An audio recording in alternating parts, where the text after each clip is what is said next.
نحمدہ ونصلی علی رسولہ النبی الکریم الامین اما بعد فاعوذ باللہ السمیع العلیم من الشیطان الرجیم بسم اللہ الرحمن الرحیم قال اللہ تبارک و تعالی فی القرآن الحکیم ان اللہ وملائکتہ یصلون علی النبی یا ایہا الذین آمنوا صلوا علیہ وسلموا تسلیما الصلاۃ والسلام علیک یا رسول اللہ وعلی آلک واصحابک یا نبی اللہ۔ اللہ تعالیٰ کی حمد و ثنا حضرت محمد مصطفیٰ صلی اللہ علیہ وسلم اور آپ کے جمیع آل و اصحاب کی بارگاہ ناز میں درود و سلام کے نذرانوں کے بعد انتہائی عزت اور احترام کے لائق سامعین ذی قدر میرے دینی اور یقینی دوستوں، بزرگ اور بھائیوں، ہمارا یہ آج کا درس ایک مرتبہ پھر ایک نیم رافضی صداقت فریدی کی طرف سے اہل سنت پر کیے جانے والے اعتراض کے سلسلے میں انعقاد پذیر ہے، اور وہ مشہور حدیث جس کو روافض بطور اپنے ہاں 12 ائمہ کرام کی عصمت اور 12 ائمہ کرام کی خلافت ثابت کرنے کے لیے جس حدیث کو پیش کرتے ہیں، اس شخص نے اس کی تعبیر اپنے خود ساختہ نظریات اور اپنے خود ساختہ تشریحات کی روشنی میں کی۔ حدیث مبارکہ صحیح بخاری میں موجود ہے، دیگر کتابوں میں بھی موجود ہے، جس کا مفہوم یہ ہے کہ نبی کریم صلی اللہ علیہ وسلم نے فرمایا کہ امر اسلام ہمیشہ غالب رہے گا اور اس میں 12 خلفاء ہوں گے۔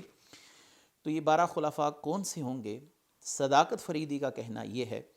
کہ 12 ائمہ کی نشاندہی کتب شیعہ میں بھی ہے اور کتب اہل سنت میں بھی ہے، اور شیعہ نے ائمہ طاہرین کو مراد لیا اور ان کے ایک امام غیبت میں ہیں، اور نہ ہی یہ 12.25 امام ہو سکتے ہیں، نہ ہی 12.5۔ تو شیعہ جو ہیں وہ بالکل حق بجانب ہیں اس بات میں کہ ان کے 12 ائمہ اور اس حدیث میں بھی 12 کا تذکرہ ہے، جبکہ اہل سنت 164 لوگوں کو امام مانتے ہیں اور ان میں یزید کو بھی شامل کرتے ہیں، جیسا کہ ابن حجر عسقلانی نے کہا۔ اور ائمہ اہل بیت کو متعین کیا ہے روافض نے، اور اہل سنت بنو امیہ ہو، بنو عباس ہوں، ان سب کو ان ائمہ کرام میں شمار کرتے ہیں، ان کی تعداد 164 تک جا پہنچتی ہے، لہٰذا اہل سنت اس حدیث پر عمل نہیں کر سکتے، نہ ہی کر پائیں گے۔ یہ اس کا اعتراض ہے۔ ابھی اس کی گفتگو کو آپ اسی کی زبان سے سماعت کیجئے، پھر انشاءاللہ اس کے جوابات کی طرف آتے ہیں۔ 12 ائمہ کی جو نشاندہی کتب شیعہ کے اندر بھی موجود ہے اور کتب سنیہ کے اندر بھی موجود ہے کہ ائمہ خدا 12 ہیں۔ اب شیعوں نے تو ائمہ طاہرین کو مراد لے لیا اور ایک امام ان کے ابھی غیبت میں ہیں، تو وہ 12 سے 12.5 بھی نہیں کر پائے، 12.25 بھی نہیں کر پائے، وہ 12 کے 12 لیے ہوئے ہیں، 12.25 بھی نہیں کر پائے۔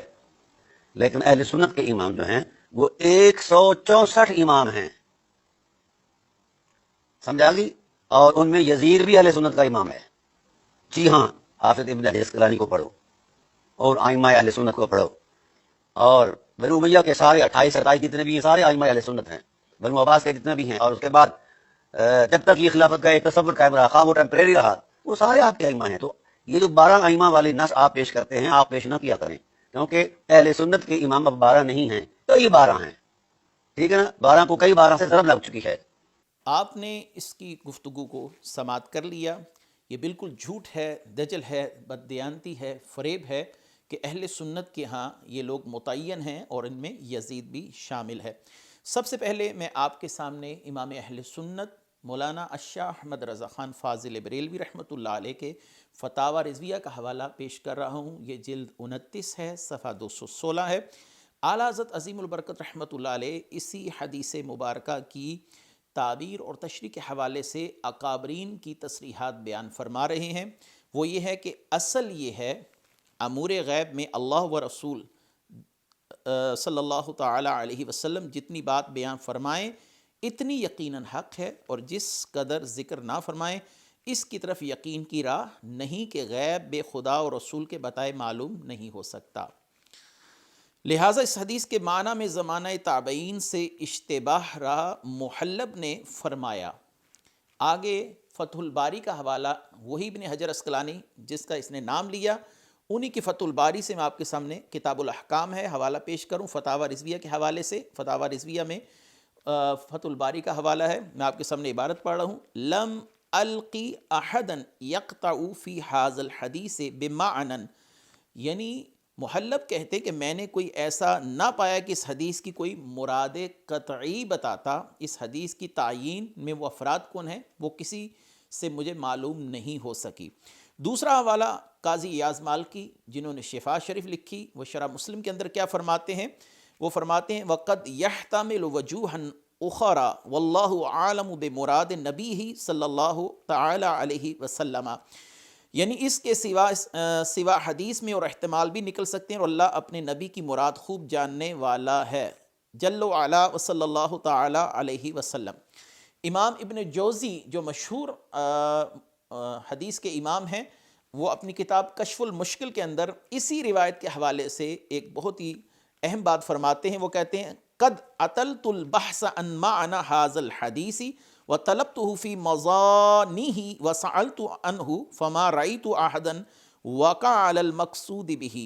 کہ میں نے مدتوں اس حدیث کے معنی کی تفتیش کی اور جہاں جہاں گمان تھا وہ کتابیں دیکھی، اپنے زمانے کے آئمہ سے سوال کیے مگر مراد متعین نہ ہوئی۔ تو یہ اس شخص کا جھوٹ ہے کہ اہل سنت نے اتنے امام متعین کر رکھے ہیں۔ یہ ہمارے اکابرین محلب ہوں، قاضی ایاز ہوں، ابن جوزی ہوں، اور ان کے حوالے سے امام اہل سنت آگے کیا فرماتے ہیں؟ اور ہو کیوں کر کہ جس غیب کی اللہ و رسول تفصیل نہ فرمائیں، اس کی تفصیل قطعاً کیوں کر معلوم ہو،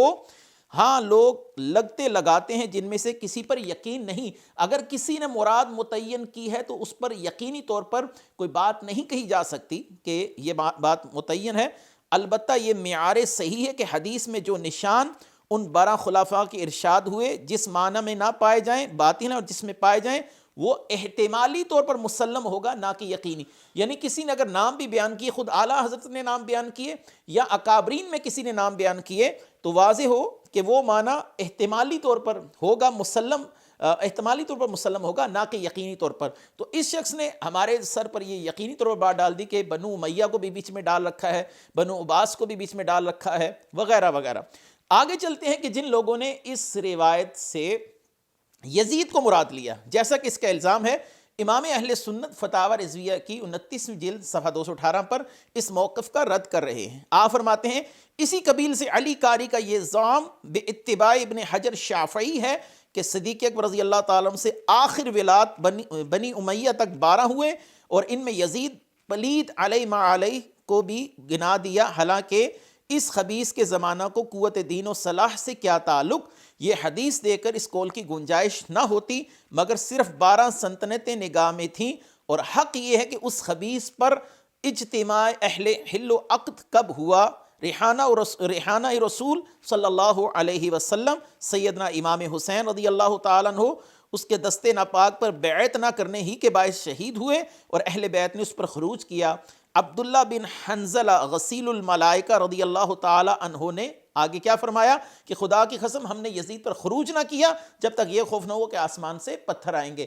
تو امام اہل سنت تو اس بات کا رد کر رہے ہیں کہ یزید کو جس نے مراد لیا وہ صحیح نہیں ہے۔ تو آگے چل کر امام اہل سنت آخری بات جو کرتے ہیں وہ فرماتے ہیں غرض جمیع طرق حدیث سے یہ قول باطل ہے، حدیث میں کہیں نہیں کہ وہ سب کے سب بلا فصل ہوں گے۔ وہ لوگ جو یزید کو اس میں اس لیے شامل کر رہے ہیں کہ وہ 12 بلا فصل خلفاء مراد لے رہے ہیں، تو اعلیٰ حضرت اس کا رد کر رہے ہیں کہ یہ حدیث میں کہیں نہیں کہ وہ سب کے سب بلا فصل یکے بعد دیگرے ہوں گے، اور ان میں سے 8 گزر چکے۔ سیدی اعلیٰ حضرت نے ان کے نام لیے، لیکن یاد رکھیے کہ پیچھے اعلیٰ حضرت نے فرمایا کہ یہ معنی احتمالی ہے، مسلمہ طور پر اس پر یقینی طور پر ہم بات نہیں کر سکتے۔ اور آگے چل کر فرمایا کہ عجب عجب ہزار عجب کہ ان میں عبداللہ بن زبیر رضی اللہ تعالیٰ عنہما کہ صحابی ابن صحابی ہیں، امام عادل ہیں، رسول اللہ صلی اللہ علیہ وسلم کے بھتیجے ہیں، صدیق اکبر کے نواسے ہیں، احد العشرۃ المبشرہ کے صاحبزادے ہیں، شمار نہ کیے جائیں، اور وہ خبیث یعنی یزید ناپاک معدود ہو جسے امیر المومنین کہنے پر امیر المومنین عمر بن عبدالعزیز رضی اللہ تعالیٰ عنہ نے ایک شخص کو 20 تازیانے یعنی 20 کوڑے لگائے۔ اور وہ لوگ جو اس سے مراد یزید کو لیتے ہیں، امام اہل سنت رحمت اللہ علیہ فرماتے ہیں ایسے بے سروپا بے معنی اقوال کی سند نہیں ہوتی، بلکہ وہ ایک متاخر عالم کی خطائے رائے ہے۔ عصمت انبیاء و ملائکہ علیہم الصلاۃ والسلام کے سوا کسی کے لیے نہیں ہے۔ یعنی اس روایت کے معنی میں اہل سنت ابھی تک اس مراد تک نہیں پہنچ سکے یقینی طور پر کہ اس سے مراد کون ہے، اور جس نے یزید لیا سید اعلیٰ حضرت نے اس کا رد کیا، اور جن لوگوں نے اس حدیث میں معنی متعین کیا کہ فلاں فلاں ہے، تو سید اعلیٰ حضرت عظیم البرکت فرما چکے کہ وہ احتمالی طور پر مسلم ہوگا، نہ کہ یقینی طور پر، یعنی وہ ایک اندازہ ہے کہ فلاں فلاں شخص اس میں شامل ہے۔ تو یہ سارے اس کے دجل کا ہم نے آج پردہ فاش کیا، اس کی فریب کاری کا ہم نے آج آپ کے سامنے پردہ فاش کیا۔ اللہ تبارک و تعالی ایسے بددیانت لوگوں سے امت مسلمہ کو محفوظ فرمائے۔ وآخر دعوانا ان الحمد للہ رب العالمین۔